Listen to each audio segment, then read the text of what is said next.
Bom dia, pessoal, tudo jóia? Como foi pedido aí, então, né, nós estamos gravando alguns vídeos aí, né? Deixa eu arrumar o cabelo aqui, né? Pra ficar bonitinho e tal. Difícil, né? Ficar bonitinho. Mas vamos lá. O fato é que, por causa desse problema todo que todos nós estamos vivendo aí, né, foi pedido para que a gente fosse postando tarefa para vocês e, no caso de haver alguma necessidade, que a gente também fizesse alguns vídeos aí, né, explicativos, para poder dar sequência à matéria, complementar alguma coisa da matéria, para que vocês não ficassem desassistidos aí com relação a continuidade dos nossos trabalhos, para a gente não perder, né, tempo e não perder o ritmo aí também. A ideia é essa, né? Então é o seguinte, gente, dentro da sala de aula a gente estava trabalhando com o início da colonização do Brasil, né? E então, dentro desse assunto, nós vimos a expansão marítima, comentamos alguma coisa sobre absolutismo, sobre mercantilismo, né, que faz parte desse contexto aí da expansão marítima, que foi dentro desse contexto, então, que ocorre a, entre aspas, descoberta do Brasil e o início do processo de colonização. Já dentro do assunto de colonização, em sala de aula também, nós tratamos do período pré-colonial, né? Demos aí as características do período pré-colonial, que é aquele período em que os portugueses não ligaram muito para o Brasil, né, já que eles não conseguiram encontrar aqui ouro, não conseguiram encontrar mercadorias que pudessem ser comercializadas na Europa, assim como acontecia lá na Índia, né, nos mercados europeus, perdão, nos mercados orientais, né, para poder levar produtos para ser vendidos no mercado europeu. Então, como eles não encontraram essas coisas aqui no Brasil, o que aconteceu foi que nos primeiros 30 anos da presença dos portugueses aqui, eles não ligaram, não se importaram muito com o Brasil, não, né? E se limitaram a fazer o quê? A tentar proteger o território através de expedições de guarda-costas, mas que não deu certo, o litoral brasileiro é muito grande, né? E também se limitaram a realizar o extrativismo do pau-brasil, que foi o que eles conseguiram encontrar de valor, né? Sendo que os índios trabalhavam para os portugueses na troca de produtos como, por exemplo, facões, colares, né? Uma história que vocês já conhecem muito bem, tá certo? A gente chama isso de escambo, né? E fundaram feitorias para facilitar esse trabalho extrativista, né? Aqueles armazéns fortificados onde eles guardavam madeira e outros produtos que eles eventualmente conseguissem encontrar, né, aqui no Brasil. Então a atuação dos portugueses se limitou a isso. E claro, esse tipo de atividade não favorecia a fixação do homem na terra, né, do homem ao solo, e muito menos o povoamento, assim, em termos de quantidade de pessoas, né? Por isso que nós chamamos esse período de pré-colonial. Mas aí o que foi que aconteceu, gente? Depois de 30 anos, né, a situação mudou. As invasões foram acontecendo, né, foram constantes, a gente já comentou isso, né, o litoral brasileiro é grande, as expedições guarda-costas não conseguiam vigiar todo o litoral brasileiro, né, e Portugal começou a ficar muito preocupado com isso, né, vendo aí a possibilidade de repente perder, né, a posse de pelo menos uma parte do território brasileiro para os estrangeiros como franceses e ingleses, por exemplo, né? Então, o que aconteceu foi que os portugueses já começaram a pensar nessa ideia, de iniciar um povoamento, uma colonização do país, certo? E aí, o que foi que ocorreu também nesse mesmo período, né?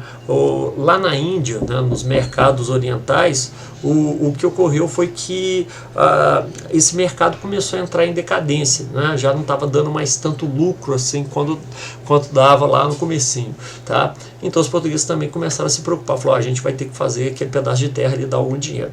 E foi pensando nessas coisas então que se iniciou então o processo de colonização do Brasil, né? E aí o que vai acontecer, gente? Primeira preocupação dos portugueses. O que é que as pessoas vão fazer lá, né? Quem está interessado em colonizar e ir lá para o Brasil, vai fazer o que lá? Tem que ter um emprego, alguma coisa para ser feita, né? E de preferência algo que dê muito dinheiro, porque Portugal estava interessado muito nisso também, ou seja, ele queria ao mesmo tempo povoar e ganhar muito dinheiro, tá certo? Então, eles tinham que escolher uma atividade. As atividades extrativistas, como a do pau-brasil, por exemplo, elas não favoreciam nem um pouco a fixação do homem ao solo. Bom, então tinha que ser outra coisa, não pode ser uma atividade extrativista. Aí eles começaram a pensar já numa atividade agrícola, né? Porque na agricultura você tem que ficar lá para trabalhar a terra, plantar, esperar a planta crescer, nascer, para poder dar frutos, enfim. Né? Então já vai ser agricultura, beleza. Tá, joia. Mas qual produto então eles iriam escolher para poder então fazer com que os portugueses se interessassem em vir para cá? Então eles escolheram a cana de açúcar, tá joia? Então vamos dando uma olhadinha nos slides aí, tá joia? Alguns vocês já viram em sala de aula, vocês estão vendo aí, né? Os períodos da história do Brasil, né? Nós falamos aí já sobre isso, não tem necessidade da gente voltar a esse assunto, né? Aí os períodos já do Brasil independente, né? Que seriam dois grandes períodos, Brasil Monarquia e o Brasil República, certo? A pré-história brasileira, nós também já falamos sobre isso, né? Sobre o homem pré-histórico brasileiro, sobre as origens, né? As possíveis origens do homem americano, né? Esse slide aí também a gente já viu, né? Sobre os sítios arqueológicos aqui no Brasil, certo? A cultura indígena, o modo de vida do índio, né? Que depois a gente vai ver isso aí com um pouco mais de calma, tá certo? E aqui já no próximo slide, né? Nós vamos ver já um tema que está mais diretamente ligado ao que a gente está falando agora, né? Nós estamos falando de ciclos econômicos, né? Basicamente o Brasil teve, né, o ciclo da cana-de-açúcar e o ciclo da mineração que começa no século XVIII, né? Professor, mas e aí? E o pau-brasil não entra nessa não? É porque está no período pré-colonial. Se a gente está falando no período colonial, então a gente está falando de cana-de-açúcar e mineração. Mas se a gente quiser incluir nessa lista aí o ciclo do pau-brasil, pode também, desde que a gente saiba que foi durante o período pré-colonial. Então, durante o processo de ocupação e colonização do Brasil, nós tivemos 3 grandes ciclos, considerando aí, né, o do pau-brasil. Então, no período pré-colonial, o ciclo do pau-brasil, já no período da colonização, a atividade açucareira, né, e, por fim, a mineração. E depois da mineração, o professor não teve café aqui no Brasil? Teve, mas o café ele começou a se tornar um produto importante nas atividades econômicas brasileiras já depois do Brasil independente. Então já não é período colonial mais, né? Já seria um outro período. Então vamos ver aqui a cana-de-açúcar, né? Bom, gente, daí eles escolheram a cana-de-açúcar como o produto, né, ideal, tá certo? Para poder... Um minutinho só aí. Vamos dar uma pausa.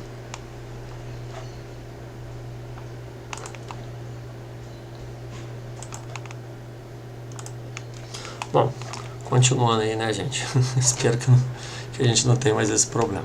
Então vamos lá, por que eles escolheram a cana-de-açúcar? Porque era uma planta que se adaptava bem ao clima e ao solo brasileiro, tinha um alto valor no produto, esse produto tinha um alto valor no mercado europeu, né, e os portugueses já trabalhavam com a atividade açucareira, tá certo?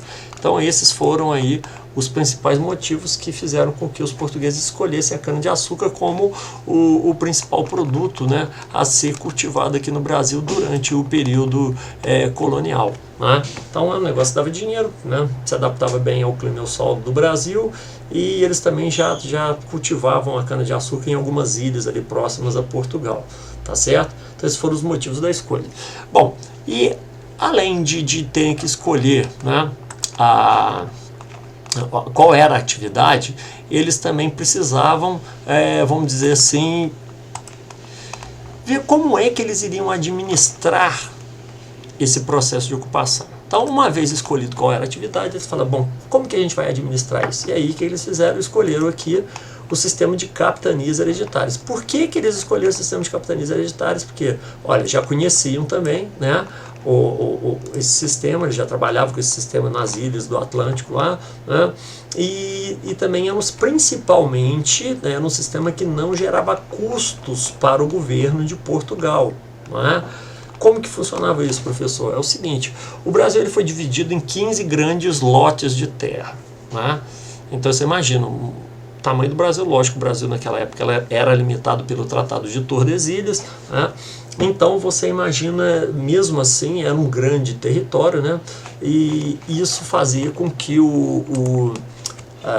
vamos dizer, esses lotes das capitanias hereditárias fossem muito grandes. Mas enfim, esse território foi dividido em 15 grandes lotes e foi dado, né, a algumas pessoas que passaram a ser chamadas de capitães ou donatários. Como que funcionava isso? E essas pessoas eram como se fossem governadores de estado e as capitanias eram como se fossem estados, fazendo um paralelo com os dias atuais. Né? Ou seja, o cara não era o dono do território, ele era o governador. A ideia é mais ou menos essa, né? Mas ele tinha o direito de pegar para ele uma sesmaria. Essa sesmaria, aí sim, era uma propriedade territorial. Ele podia vender, alugar, fazer o que ele quisesse, tá certo? Mas a capitania, ele não podia fazer essas coisas. Tá? A capitania, olha o nome, capitania hereditária. A única forma de você transmitir era de pai para filho, tá certo? Não tinha outra forma de você transmitir essa capitania. Ou seja, não era exatamente uma propriedade, era mais assim um governo mesmo, né? Um título que a pessoa recebia para poder governar. Enfim, era esse cara, o capitão donatário, que era responsável por tudo. Fazer as leis, organizar o povoamento, financiar, administrar, enfim, fazer tudo o que era necessário para poder povoar o território brasileiro. E, cara, era muito caro.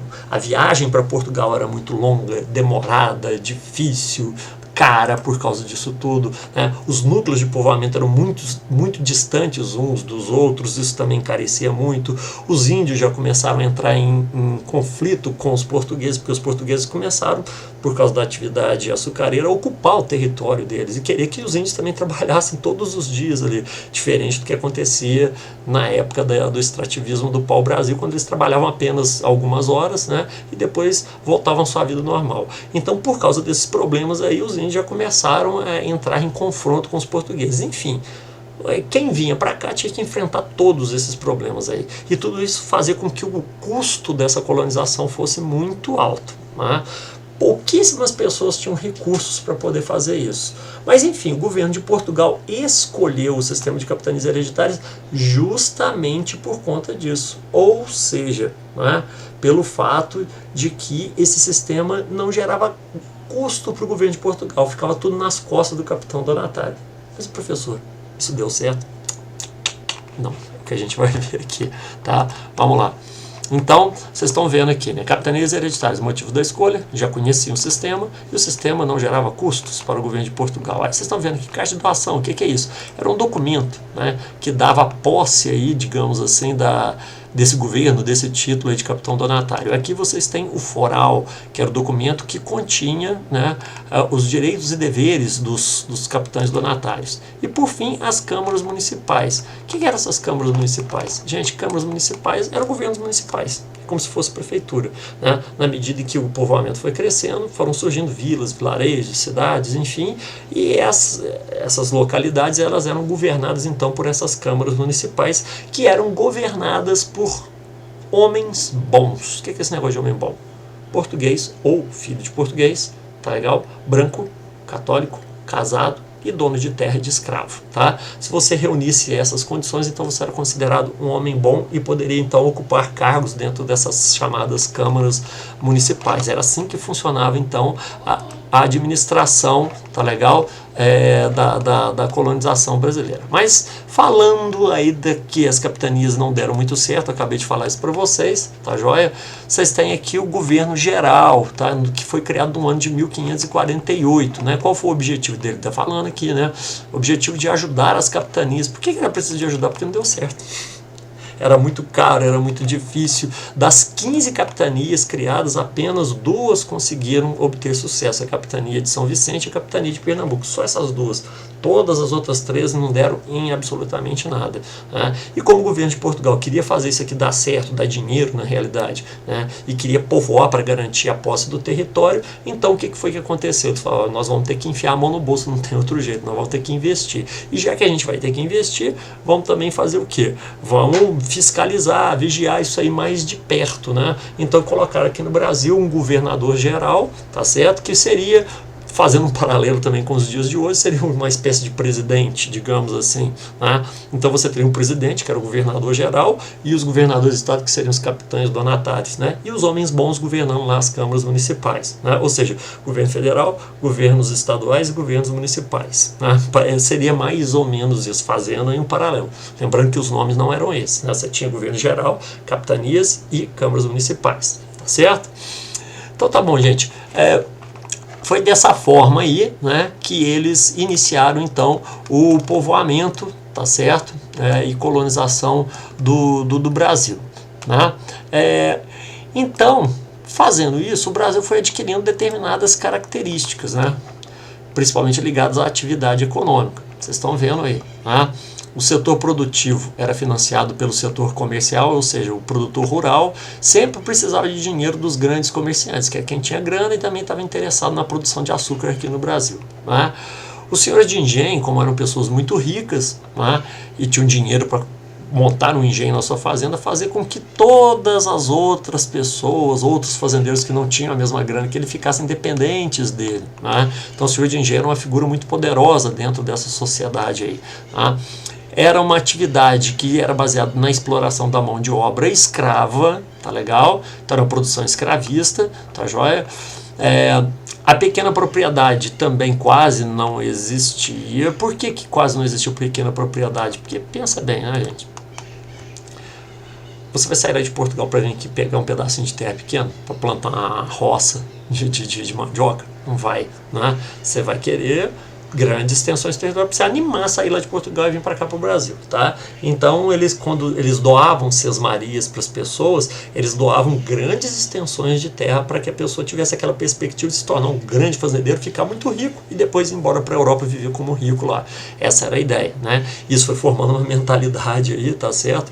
Que criava a ideia de que o negócio era ganhar dinheiro e o país, ou seja, no caso, na época era colônia. Que se dane a colônia, não estou nem eu quero ganhar bem, né? Eu quero ganhar o meu, enfim, né? E o brasileiro até hoje tem esse ranço aí do período colonial, né?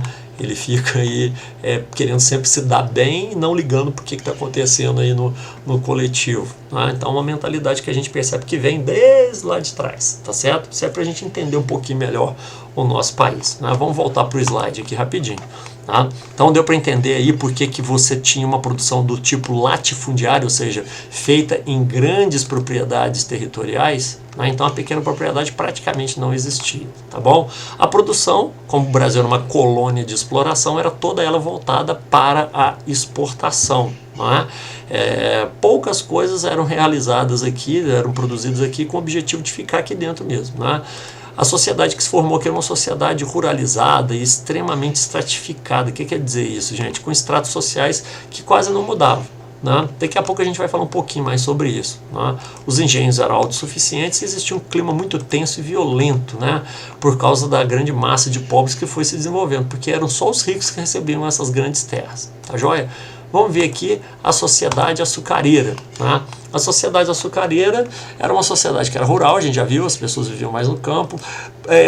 Era uma sociedade em que você não tinha chance, né, de conseguir mudar de uma classe social para outra, então prevalecia mobilidade social, porque se tratava do que, gente? Se tratava de uma sociedade bipolar, ou seja, tinha basicamente duas classes sociais, né?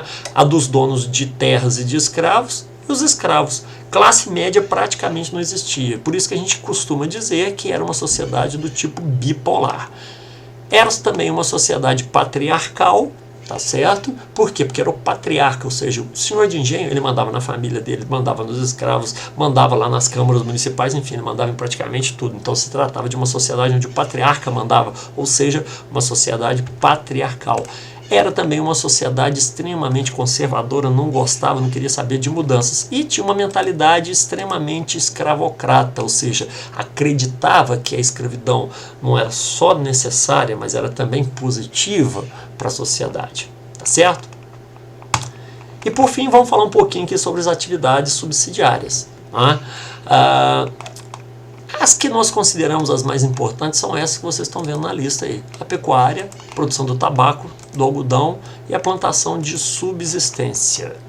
Vamos falar um pouquinho sobre elas aí. No caso da pecuária, gente, bem rapidamente, tá? Para o vídeo não ficar muito longo aí. A atividade pecuária, das chamadas atividades subsidiárias, o que quer dizer subsidiária? De apoio, né? Porque a atividade principal era a atividade açucareira, tá certo? Mas aí o cara vai comer rapadura na hora do almoço e tomar caldo de cana? Não dá, né? Então por isso que aconteciam duas atividades aqui, a pecuária, carne, tá legal? E a chamada lavoura de subsistência, né, onde o cara plantava ali arroz, feijão, tá? Quando eu falo cara, na realidade eram os escravos que faziam esse trabalho também, tá certo? Mas para poder se alimentar, não só os escravos, mas também a família, claro, né? A família da fazenda, enfim, né? Então, essas atividades eram atividades paralelas, ou seja, de apoios, atividades subsidiárias à atividade principal, que era então a cana-de-açúcar. Claro e lógico que com o passar do tempo, né, a produção que vinha da pecuária e dessas lavouras aí, né, na medida em que a população foi crescendo, enfim, né, elas foram ganhando, digamos, uma importância também comercial e até mesmo de mercado interno aqui no Brasil. Mas isso foi depois de muito tempo de iniciada a colonização. Inicialmente, ela tinha essa função de abastecer a população que estava aqui no Brasil, né? Essas duas atividades, as lavouras de subsistência e a pecuária. No caso da pecuária especificamente, a pecuária teve um papel muito importante no processo de colonização do Brasil. Por quê? Porque ela não podia acontecer muito próximo aí das fazendas de cana-de-açúcar, né? Porque na medida em que esse gado foi crescendo, ele começou também a destruir a plantação, a comer, né, as canas-de-açúcar. Isso gerava prejuízo. Os donos das fazendas começaram a expulsar esse gado para o interior.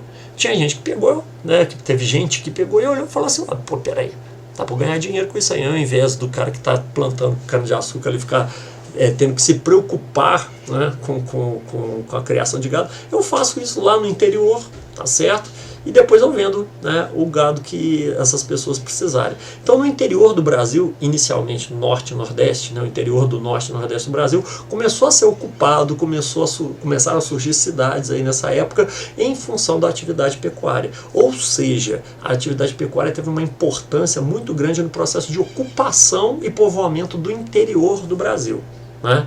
Depois lá no século XVIII, o que vai acontecer? A população que começou a habitar a região da mineração, ou seja, a região sudeste, né, basicamente, passou a ser uma população muito grande. Tá legal? Um minutinho só, gente. Tá, vamos fechar isso aqui.